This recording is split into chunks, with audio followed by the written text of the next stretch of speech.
Well, good afternoon, everyone. It's a real pleasure to welcome a visitor from Brazil, experiencing weather that's 40 degrees different from that in South Paulo at the present time.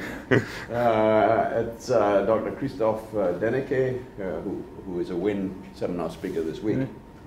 Christoph received his first degree from the Technical University of Darmstadt in Germany in 2000. Then he moved to the Max Planck Institute for Solid State Research in Stuttgart, that's MPI FKP, to work with the MBE group of the von Klitzing department.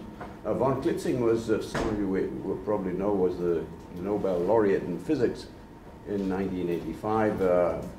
He was the discoverer of the quantum Hall effect. So Christoph moved there and he received his PhD in physics for his work on rolled up nanotubes at the MPI FKF from the University of Stuttgart in 2005.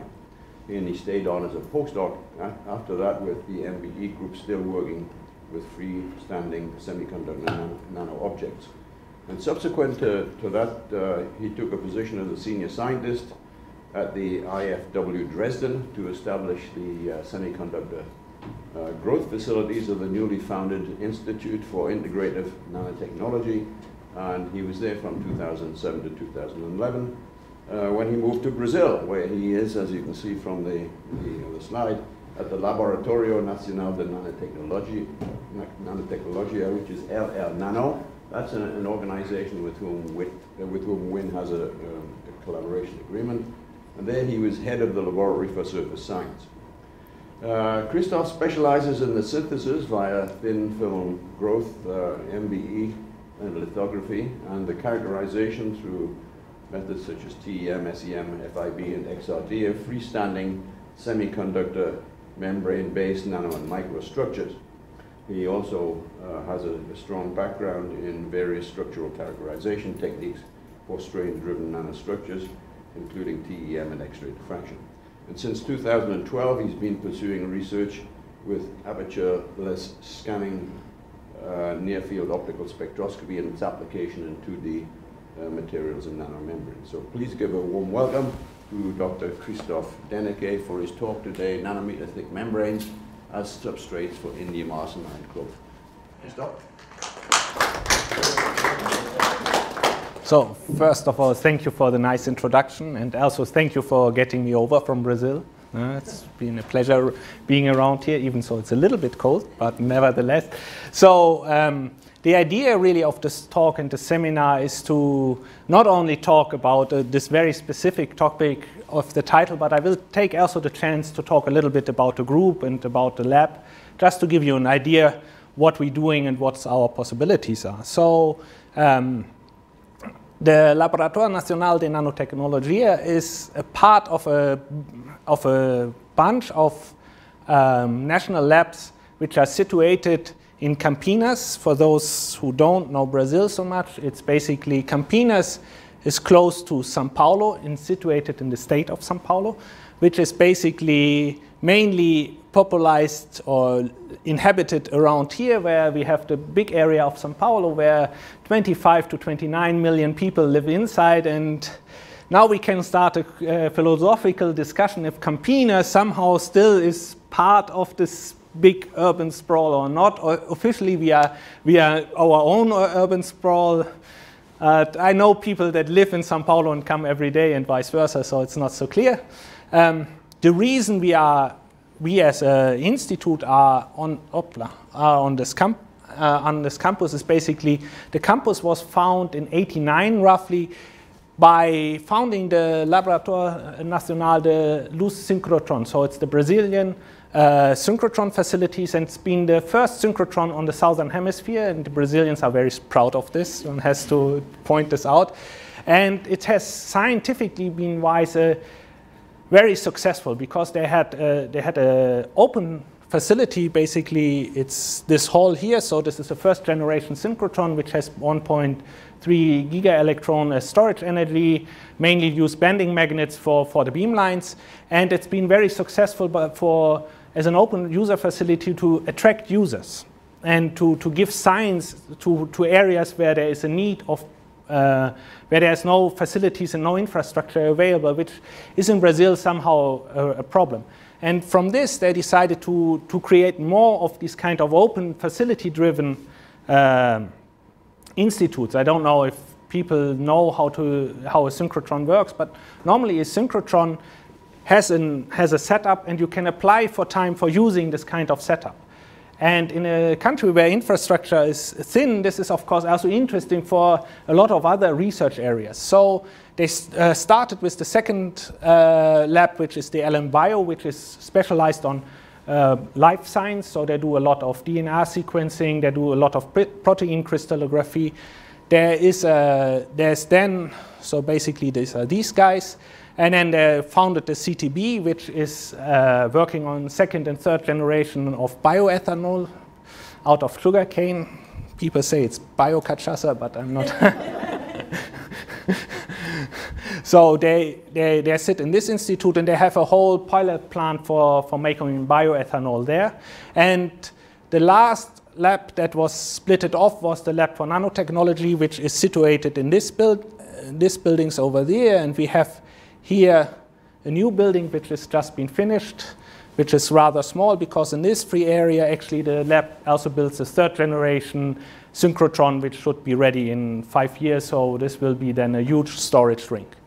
So the LN Nano has been split, basically founded by splitting off these 3 labs or facilities out of the LNIS, so the laboratory for light microscopy, the microfabrication, which basically is a clean room facility. Actually, we set up now a new clean room facility, which is class 100. We can reach structure sizes down to 0.5 micrometer, more or less. So we are much smaller than you guys here, but let's say from the process parameters, we are most likely comparable. There is my lab, where I'm responsible for, which we now call a laboratory for surface science, which is mainly that we do SPM-related techniques, and I will talk about this a lot. We have a lab that is dedicated to soft nanomaterials, which is mainly on polymers. And then there is 3 groups around. One is for metal characterization and processing. Actually, I never understand right why they are in the LN Nano, because they do frictionless steel welding of pipelines. And like big pipelines for oil, which are most likely have diameters like this. So, but nevertheless, they are very successful, one has to say. There's an oil industry inside Brazil, and they are very happy to collaborate. So they have a lot of industry-related research on metals. There's a group for functional devices and systems, which is headed by César Boff-Buffon, which is basically doing classical or semi-classical semiconductor transport and measurements. And finally, there's a group which does cryo-EM, cryomicroscopy, mainly for doing protein crystallography in structures. So, and the lab that I'm heading, I always say we are somehow divided. We are sitting between growth and the scanning microscopy. So as I said, from the surface science, we are mainly attacking surface science from the point of view that we do SPM. So there's not only STM, AFM, but we also do EFM. I will show some examples. On the other hand, it's of course important to grow your own structure. So I set up a small MBE system, much larger, much smaller than what you have, but it produces nice samples nevertheless. And somehow, and of course, as I said, we live by being an open facility. So we have on the one hand our research sitting here, but we are also hosting a large user community. And the large user community mainly uses our scanning force microscopy facilities. So this ends up that we have a huge background in scanning force microscopy on structures which are not really related to our research, which are non-semiconductor structures. So, and I will advertise this facility because it was the idea also to establish a collaboration. And I think this is a very easy way where we have a lot of possibilities, and actually we have a lot of know-how that we can offer for anybody that's interested in it. So a classical thing that we do is atomic force microscopy, and the It actually makes nice images, which is always nice to show. And so this is a typical example that comes from our own research. This is a molybdenum sulfide flake lying on a silicon wafer. It has, and our instruments can easily resolve this monoatomically step, which is quite standard in AFM, but it shows that the instruments are basically state of the art.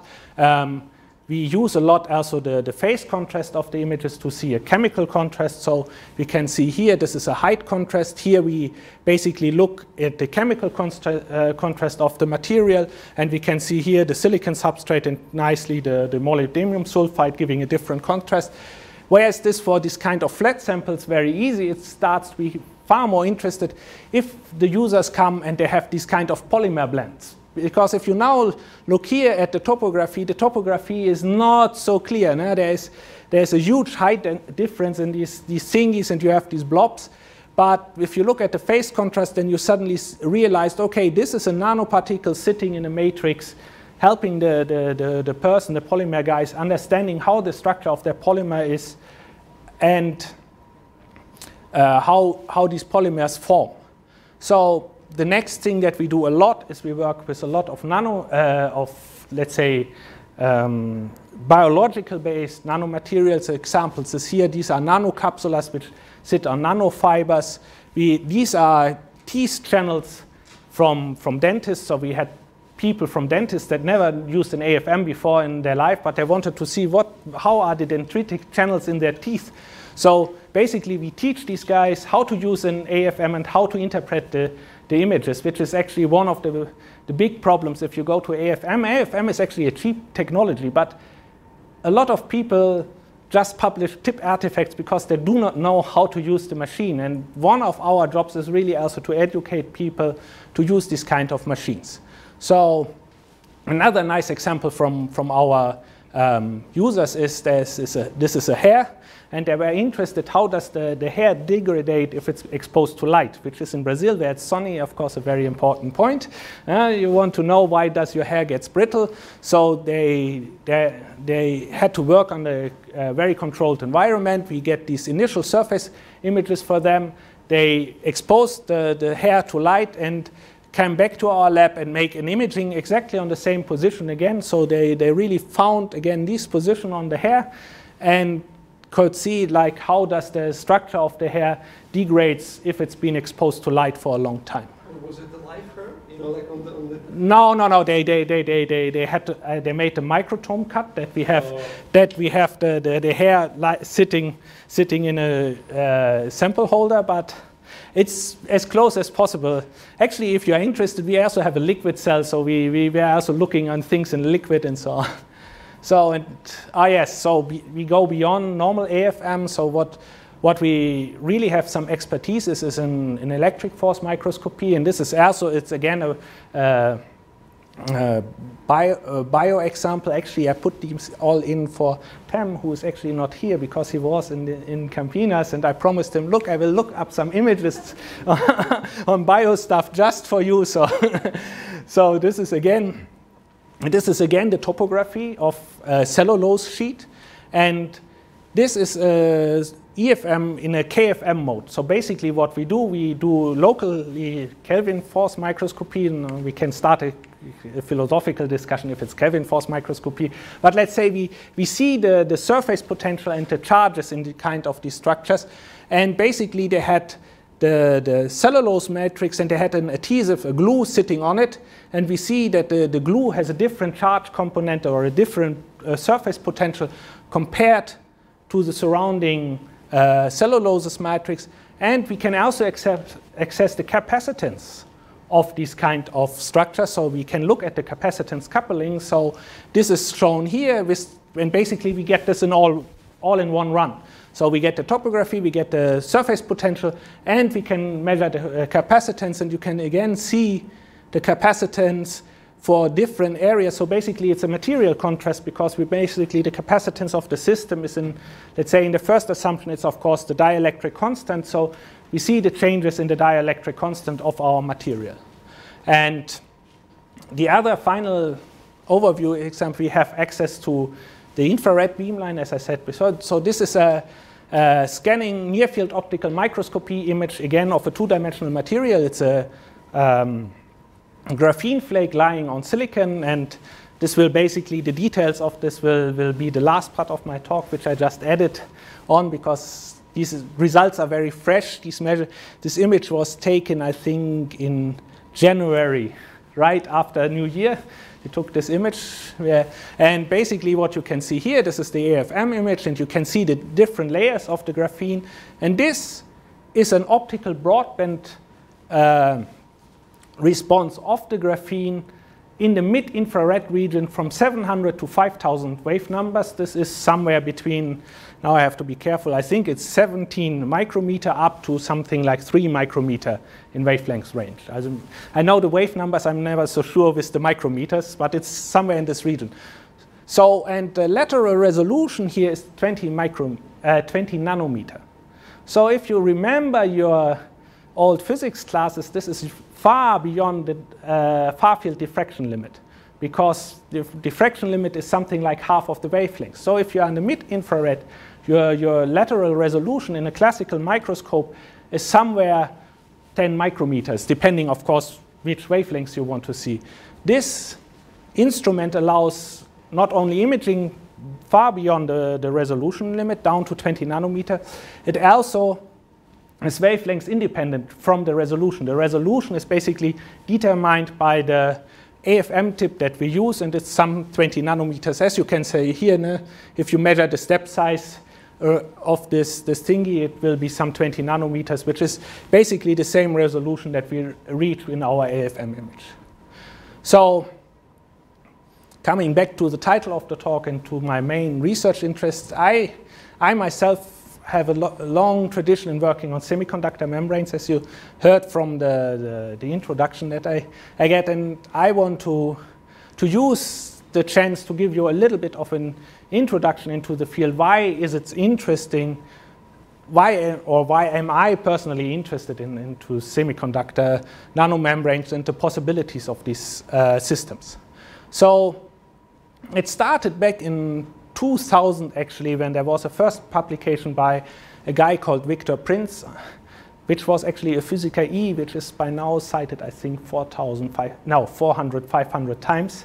And he came up with something that we call by now the deterministic release and rearrangement of thin layers and membranes. And basically what he suggested is that you can release a film from its substrate and let it and use the inbuilt strain into the structures to form three-dimensional nano objects. And one of the first things that you get is these kind of nanotubes, which are shown here. So something like this has 500 nanometer diameter, and you can see that this is made out of several thin layers that we have released from their substrate, and they curl up. Then this can be done then also more sophisticated and building these kind of we call it radial superlattices. And this gave a drive into the system that started off a lot of other work. And we basically, then there is this huge body of work from John Rogers, which is not so far away from here. He sits in Illinois, Urbana-Champaign, if I'm not completely wrong. And he uses basically the same technique to transfer these nanomembranes to very flexible thin substrates and making bendable devices and so on. And there's another big group in this, is the group of Max Lagalli, which sits basically in Madison, Wisconsin, that also started to use these kind of released layers and build these kind of wrinkled networks. So, as I mentioned before, you have basically two types of layers. You have either a three-dimensional object that forms by itself, and this is an example here that comes, I think, from my PhD thesis. So the idea is you grow in a heterostructure which has a thin film which has an internal strain. The easiest way is to grow a heteroepitaxial layer system, but you can use any thin film that has a strain built inside, or actually a strain gradient inside. And what you then have, you have your substrate. You see here that there is a layer that's just present until here, which is a sacrificial layer. So you use a technique, normally a selective action technique, to remove the sacrificial layer, and you release this layer which is above from its substrate. And then, since it has a built-in strain, it does basically what a film does when you have a scissor and you go over a wire or a thin band. You do this when you make packages so you have a built-in strain and it starts to curl. And then you can see here a thin film that curled up several rotations, building these kind of dense walls. And here is the beginning of the film where it rolled up over the surface. Unfortunately, this image seems to be a little bit blurry, but basically the crystallinity of this object stays intact. So we had here the single crystalline heterostructure, and in between we had, for this special work, we sandwiched an organic layer. So we have suddenly here a superlattice structure of something crystalline and something amorphous, which repeats itself, which forms by self-formation. And this found a lot of interest. The other method is you release the layer, but you don't have a built-in strain that it curls, but you have a homogeneous strain, so no strain gradient.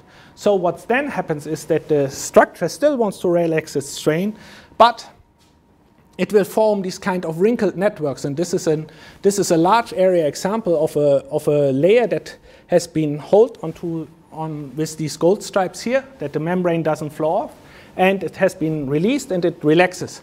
And then it self-forms these kind of wrinkled channels between these holes which were used for under-etching the structure.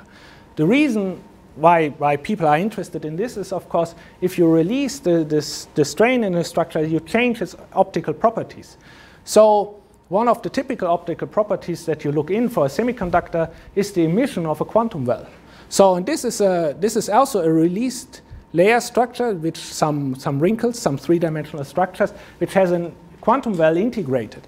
And you can see that the position of the PL peak depends where you are on the structure. So if you relax it, it shifts its peak, but also the curvature of the well of the thin membrane suddenly changes the physical properties of the quantum well. So you can strain engineer your structure by doing this additional step of releasing your structure from its substrate.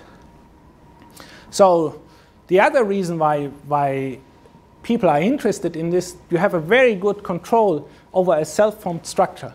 For example, you can see this like, this is also a video like, here we are. This is a layer that's released on the scratch, and you see it rolls up and it forms parallel to the layer. So by my etching process, I can determine where I form myself, where my self-formed structure will be on the surface, and I can address later on. This is, for example, a big problem if you think of self-assembled quantum dots or so on. They form randomly on the surface, and you never know where they are. Here, I can form a nanometer-sized object that's where the starting point is defined by optical lithography, and the distance to this optical lithography is just defined by the time I under-etch the sample. So my nano object forms right at the position where I want to have it later. And what's also fascinating is that these extreme thin objects still follow continuum mechanics. So one of the characteristic attributes of such an object is, of course, its diameter.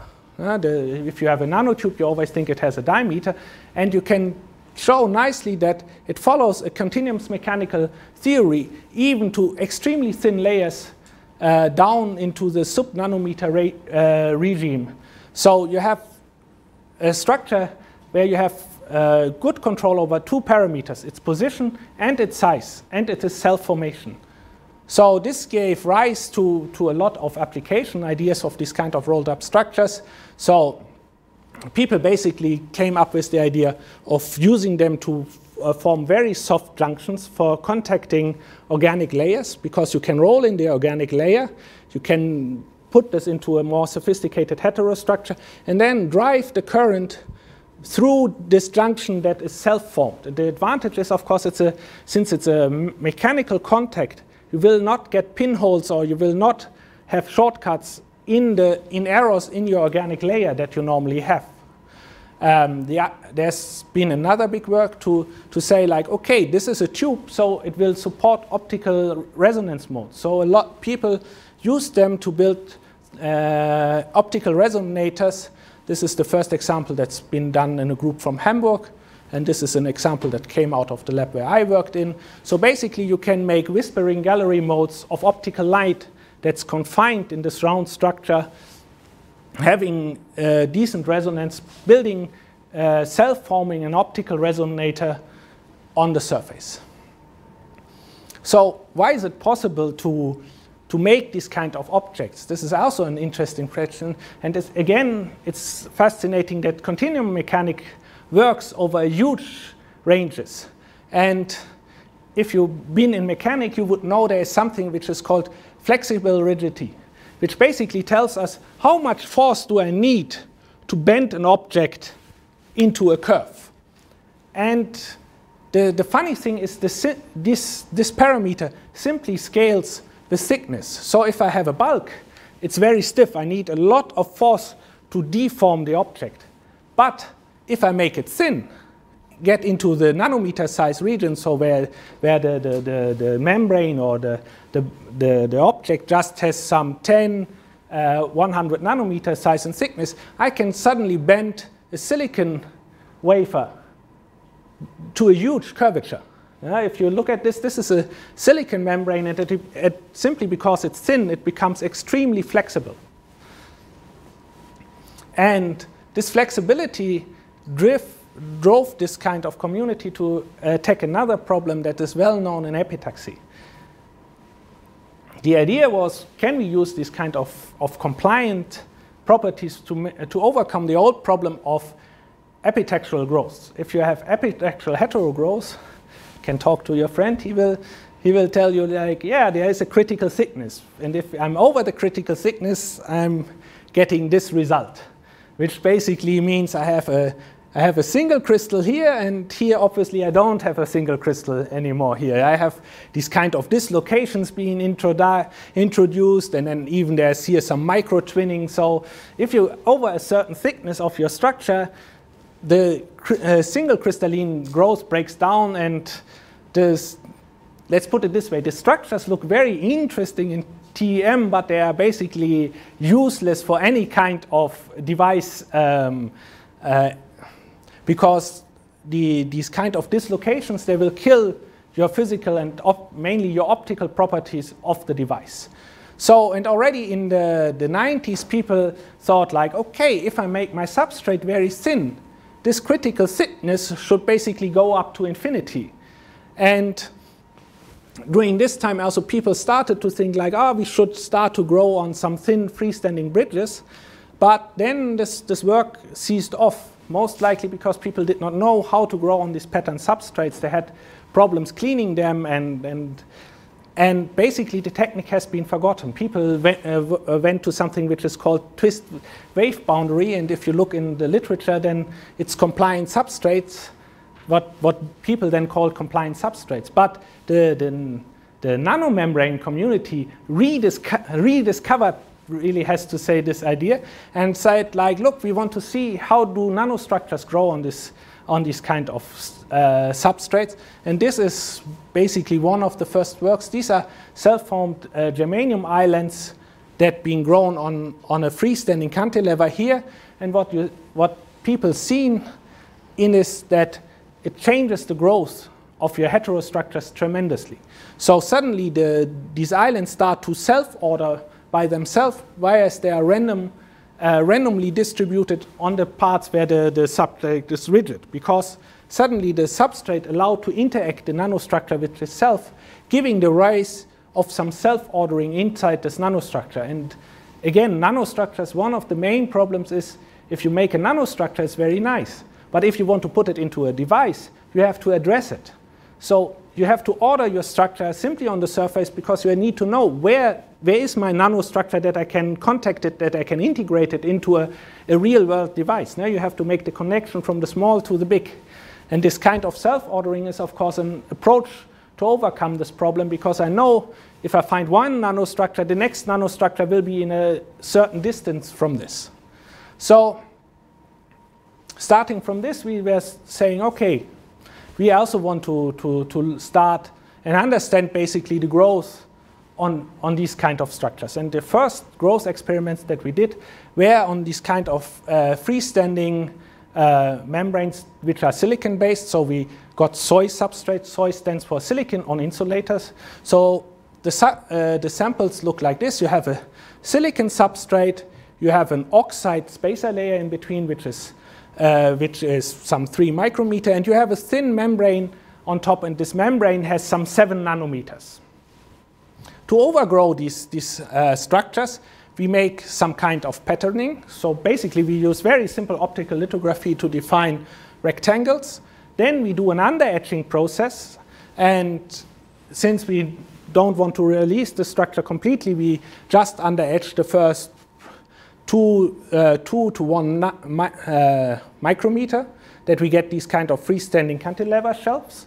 And if you've been in soy business, then you would know that there's something like pinholes. So the problem is if you make your silicon very thin, it doesn't stay completely intact. It has something like pinholes, which is called, which are basically small holes in the membrane. And of course, when you do the under-etching process to make this kind of freestanding cantilevers, you also under-etch around the pinhole, so you get this kind of round structures here, which are also completely freestanding, and they're very nice for research purposes because they are very easy to address.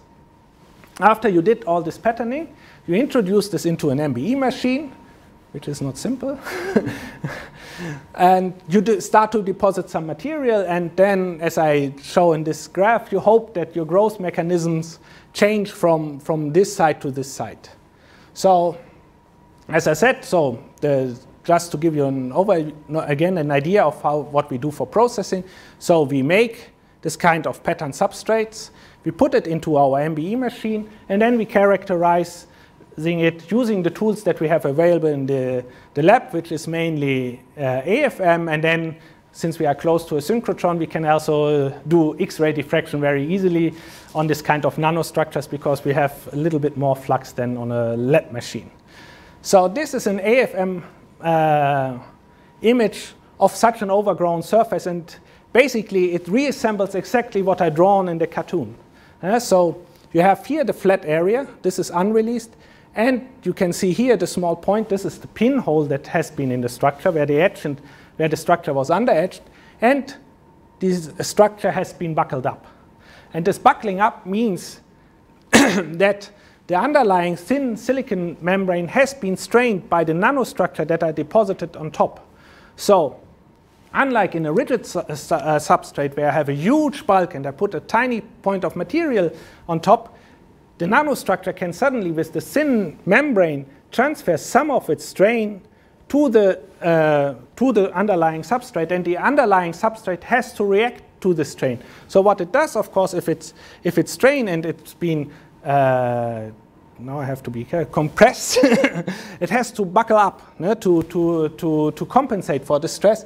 And indeed, these thin membranes, they buckle up, as you can see in this, basically in this cross section over the thingy. You can see that the membrane buckles up by 100 nanometer over a length of 2 micrometer, which tells you that we got some 3% strain into the silicon membrane. And of course, as I said, we were also interested, how do the nanostructures react to this kind of flexible or compliant substrate they're sitting on. So basically what we do, you have here the slope image of the surface to look for the position of the quantum dots or the nano islands that form during growth. So basically basically where it's black, the surface has no slope, and where we have a color, we have some slope value, and since we have a small dot like here sitting on the surface, the slope is high and I can identify the dot. So, and if you look carefully in this image, you will see that the nanostructures mainly deposit in the middle of this membrane. They don't like to sit on the buckled up areas. And if you count also, or you can actually see it by eye already, that the density of these structures is smaller on the middle of the membrane than on the surrounding area. And if you do a statistical analysis, you see that these islands get bigger. So the island formation by itself changes as well. So your nanostructure not only sees the substrate, also its formation sees the substrate and it changes its growth mechanism. Since I'm talking all the time about strain, I will do a quick excursion. We also measured the strain in these structures because I said, oh, we have to have some 3% strain in the silicon. So we wanted to know, is there some strain, some counter strain in the same size in the indium arsenide? And basically what you do grazing incident diffraction. So for people that not are into diffraction, and I have to admit I'm always also just I tell I'm an advanced user. So basically what you do, you shine your X-ray under a very shallow angle. So what then happens, it will be totally reflected on the surface. So it has no penetration depth.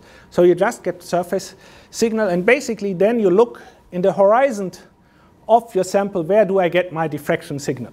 So basically you can look in the in-plane direction of your deposit film and learn something about its strain structure. And then you can do a reciprocal space method. This was done around the 2-to-0 reflex, which is basically a reflex that sits in the middle between the two main lattice axes. So we see all the strain in between. And the first thing that you see the main peak, which is your silicon substrate. And then you see this big bulb. So the first thing that you learn, or if you do epitaxy, you see that this is not an epitaxial structure anymore.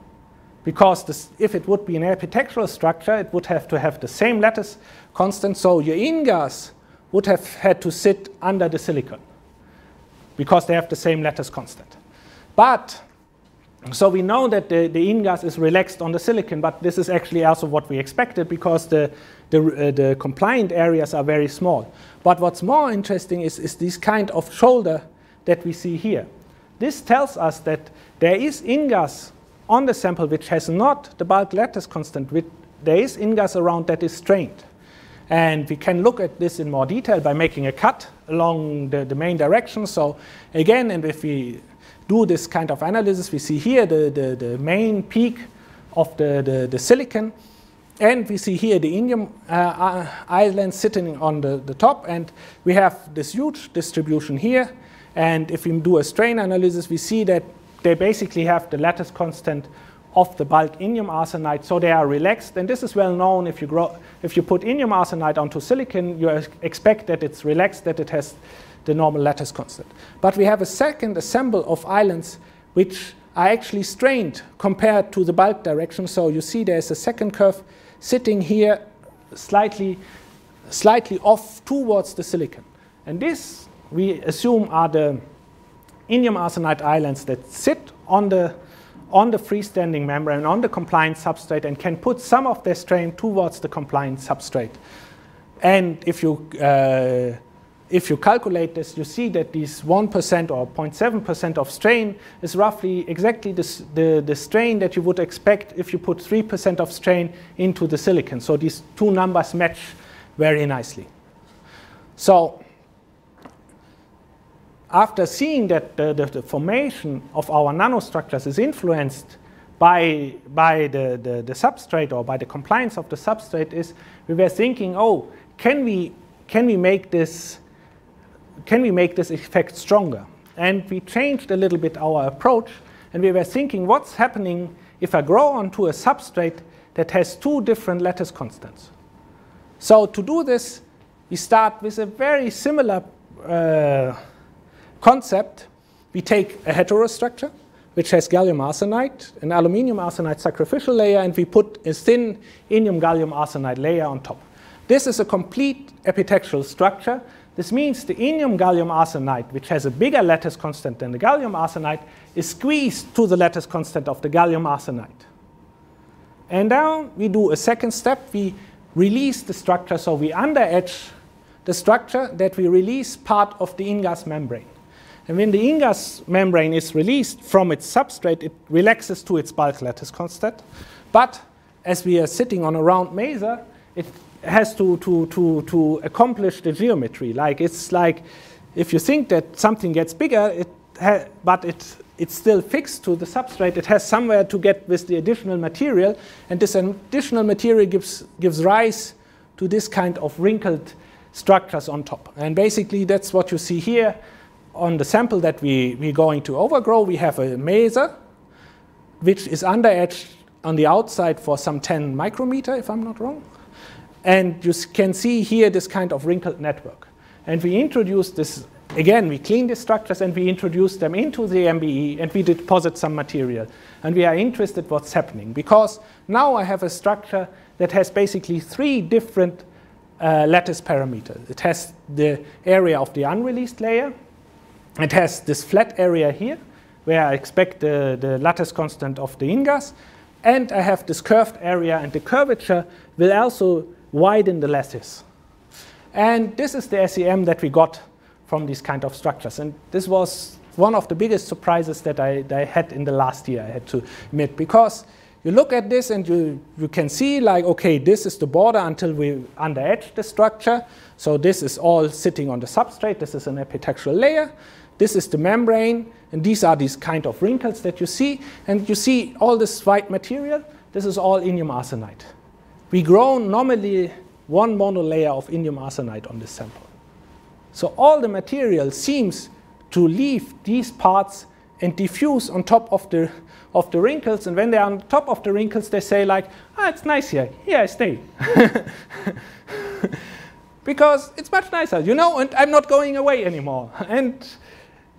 And this was very surprising, and we were like, okay, so why is this really like, where does all this material come, and why does it sit on top of the wrinkles? So we looked into more detail, and this is now done by AFM. And so the first thing that we did, we grown in 0 monolayer samples. The 0 monolayer samples is we simply took our heterostructure, we went through the growth process, and did not deposit material and quench it down. So we have a nice reference sample and can say like, look, our heterostructure is not decomposing or whatsoever. And indeed, you can see like, okay, this is the unreleased layers, this is the wrinkles. There are some defects that come from the cleaning, but basically nothing happens on this sample. The sample is clean.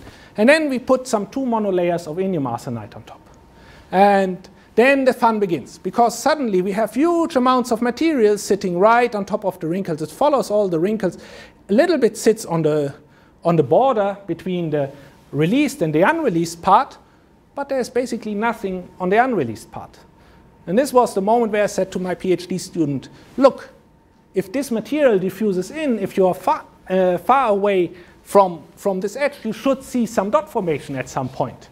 Please go and find the dots. And then he started to hate me, because he basically started to search on these samples and came every day, I don't find your dots. I looked very hard, but I cannot find your dots. I said, like, look, deposit some more material and find these dots. There must be some dots formation here. And he looked, and after 1 week, we agreed that he basically came up with this image. This image is 10 micrometers by 80 micrometers. So you have, and we have 3 monolayers of indium arsenide deposited here. So we see some material sitting here, but there's simply no material sitting on this whole maser. And this is basically half of the maser. That means that indium arsenide that comes on this point of the surface diffuses out to the wrinkle and stays on the wrinkle. And this is quite surprising. And we started to look into literature. And now the first thing. To remind me, what's the size of the mesa? Basically, the mesa is some 120 micrometer.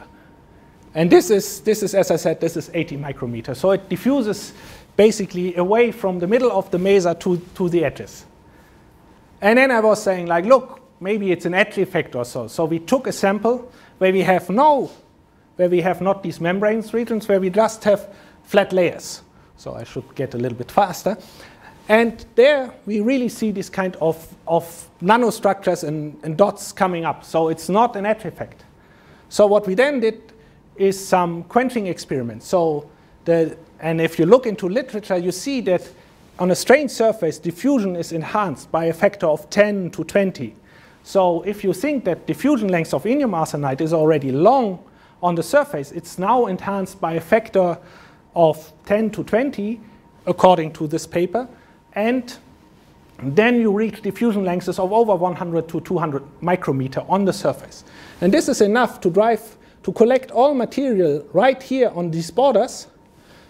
And if you quench your samples, you can really, if you now systematically go away from this border to the unreleased part, you suddenly start to see very tiny, shallow islands form, which anneal away if you not quench your sample fast enough. So it really shows that this is a diffusion-driven process which brings all the material here. And as I said before, the question is, why does the material stay there? So basically what we did, we calculated, we were interested in the surface potential of the structure. And the surface potential is basically determined by the mismatch.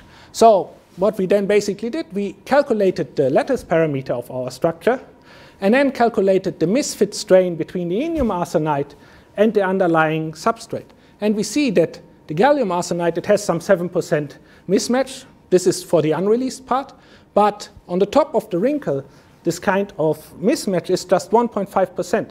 So every indium arsenide that comes to the surface and reaches the top of the wrinkles will never ever go away from it, because it says like, this is the nicest place that I can find in this thingy, because this is the same lattice parameter that I want. And it stays there, and then all the other indium atoms think like, yeah, this is the place to be. It's like in a bar. If the it accumulates always on the spot where it's most comfy. And we can also, on the other way, show that we can grow flat layers if we grow an alloy. So this is an alloy where we just have 20% of indium inside. So basically the lattice mismatch is now very little. So the material is basically lattice matched to quasi both surfaces. And then we indeed get these kind of flat surfaces that you see here. We can even see the two-dimensional islands of a nice indium gallium arsenide growth, but there's no material accumulation anymore. Which brings me to the last part, which has nothing to do with semiconductor growth, but has to do with SNOM. As I said, and it looks into the Plasmon-phonon coupling between HBN and graphene. And one of the reasons to include it, graphene, if we are in nanotechnology, everybody thinks you have to do graphene. And everybody says like, oops, this was the wrong bottom. Everybody also says like, look, HBN is the new graphene. So if you look into the graphene literature, there's a lot of interest in studying the plasmons, because the plasmons are optical active, and there's been a lot of nature and science around which study the interaction of the plasmon with the geometry of the graphene surroundings. So, and normally what they do is they use scanning type optical microscopy. So basically you have a laser that's focused onto a tip. The tip launches some plasmons, and then you can optically scan your tip and see the diffraction patterns in the near field of your plasmons on the surface. You can do the same game also with the boron nitride, but in boron nitride you don't get plasmons because it's an insulator, you get polarons. And again, you can use the tip to launch these polarons which go around. They are backscattered on the edges of these samples, and you get these kind of diffraction patterns in the nanometer scale of these quasi-particles. And as I said, scanning near-field optical microscopy is normally the tool to access this kind of stuff. So by itself, the materials are not interested, but what makes the two-dimensional materials, of course, interested is the combination of it. People want to build extremely flat structures. They want to use a single layer graphene. They want to use a single layer of HBN to make the gate electrode. They want to use a single layer of molysulfide to make the semiconductor device, and then put another layer of HBN to make a bottom isolation. And then they make transistors which are just built out of single atomic layers. So there's a high potential for integration. And so so people started to study this kind of interaction of the BN with the surrounding graphene. And right this time, we started to have a new tool. And all these results that I've shown here, they were done with a laser source. So you have a laser has a single wavelength. And you can tune your laser, or you can get a broadband laser that has then some width, but the ranges are still small. So you need actually and the interesting part, of course, to do is to do spectroscopy on the structure. So you want to know what happens at different wavelengths. So you need a powerful broadband infrared light source. This is the moment where you need a synchrotron, because a synchrotron banding magnet actually can produce a lot of infrared radiation. So basically, we set up an infrared beamline, and the infrared beamline we have signals somewhere in the terahertz region, and we go up into the visible light. So you have a tube coming out of your synchrotron light, out of your synchrotron beam or beamline, where you can see the visible light. The visible light is then collected, goes to an optic, it goes to the beam splitter. The beam splitter is normally your limiting factor, because it will decide its transmission will basically cut the terahertz region, and it will somewhere also cut in the optical. We use the beam splitter to make a reference beam. So we have here a reference mirror, and we use another parabolic mirror to focus down the beam onto an AFM tip, which is integrated into an AFM. So this is our scanning. This is our SNOM setup. This can do the nanometer-sized resolute imaging. And this is the reference arm to do Fourier spectroscopy. So we have a full equipment to do Fourier transformed infrared spectroscopy. Normally, every physicist, every chemist also then gets some bright eyes, because lateral resolved infrared spectroscopy with 20 nanometers. Here's my sample. So this is a example of the heterostructure that we want to study. So this is a BN flake that sits on a silicon dioxide substrate, and there is a graphene flake sitting on top. And with the AFM, the step is very high, so it's very hard to see the graphene flake that it's there, but the optical image tells you immediately that it's there. So if you see this is the same area with the optical image, we can see the graphene flake sitting here on the boron nitride. If I go over the border, I sit on the silicon dioxide, and on the silicon dioxide, the graphene looks much brighter, and I can even distinguish that this is a three-layer graphene and this is a single-layer graphene. Now we can start to do optical spectroscopy on this and study the optical response of this kind of structure with a high resolution. So on this side, we have the silicon dioxide. So basically, this is a silicon dioxide spectrum that we got far away from this flake. So this is the pure silicon dioxide.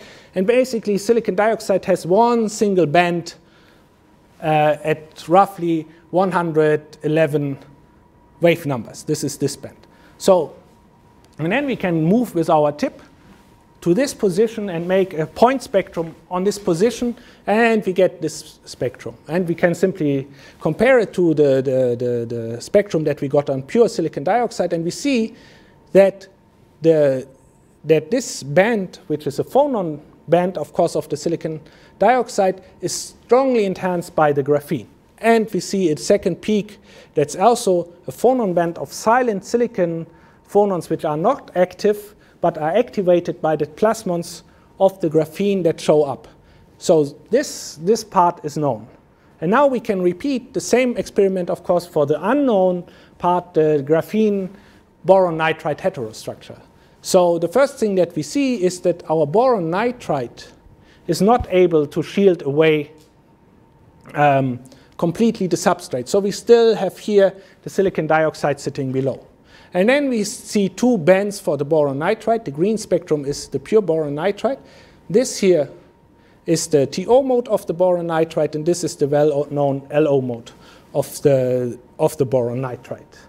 And what happens if we have the graphene sitting on top is, again, we have a coupling between the plasmon and the underlying substrate, but this time it just couples into the allophonon, so we just get this small extra on intensity. That's the reason why in the image before, the graphene on the boron nitride was much more darker, because simply since we see in the image the integrated intensity under the spectrum, it's clear that this area is much higher than this area. And the other thing that happens is that this shoulder shows up. The shoulder looks a little bit like noise, I admit it. It's not noise, I can assure you this. We measured this several times. It's reproducible. It always looks the same. And these are also, again, so-called silent phonons of the TO band of the boron nitride, which are excited by the graphene lying on top. So we can quickly go through this line scan, where we basically want to prove that what I told you before is correct. So we basically make an optical line scan and take at every position a spectra and plot it here. So this is the AFM plot. So you can see we are on the flat area. We go to the graphene, we go over the graphene, we go over the step, and we are on the silicon dioxide. And then we can simply now see which peak comes and which peaks vanish. So in the moment that I'm on the pure BN, I see the allophonon. In the moment that I go to the graphene, I see an increase in this intensity, and this intensity stays there until I get to the edge and I quench away the signal. On the other hand, if the silicon dioxide stays constant until I get to the edge, and then it's intensified and loses signal again when I'm off. And the same game I can do for the TO phonon. So I see that the main peak is quasi unattended, but if you look carefully, you see that this kind of shoulder gets more intense in this region, and again I cut off if I leave the boron nitride. So this basically shows us that we indeed have a coupling of the plasmons of the graphene into the boron nitride lattice vibrations. So I will skip this one. This brings me to the conclusion, because I'm a little bit out of time. So basically, we do a lot of AFM in our group. I made a propaganda that you should use compliant substrates as growth, because they can take part of the stress of the nanostructures. You can use these kind of substrate also to modify or to modulate the surface energy of your structures to make some interesting growth experiments. Actually, these diffusion experiments are really surprising, because diffusion is very fundamental but badly understood on semiconductor surfaces, one has the feeling. And finally, I made also a little bit advertisement for the new possibilities of our infrared beamline. This brings me mainly to the main important point, also to thank all my collaborators and the guys that paid this research. So there's, of course, these two guys, there's my AFM staff. They are basically done all the AFM work. There's a hard-working PhD student that did the growth on the nanomembranes. And there's a bunch of collaborators sitting in Linz, inside Brazil, in Bangkok, actually here in the US, that provided samples that helped with the data analysis. There was another hard-working student that made all these graphene images. And these two guys, they run the infrared beamline and basically take care of this experiment.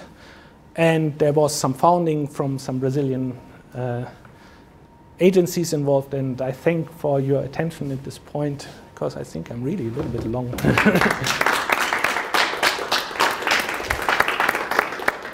very much, Christoph. That's a fascinating talk.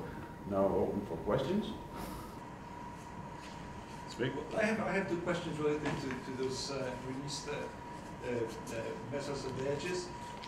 So when it gets wrinkled, it's all elastic strain, or you expect there's some dislocations forming? No, actually, if you look in one of our first publications, which is actually it's in the propaganda, so it's all elastic. You can see this by X-ray diffraction. There's this old ACS Nano from us, which is before here.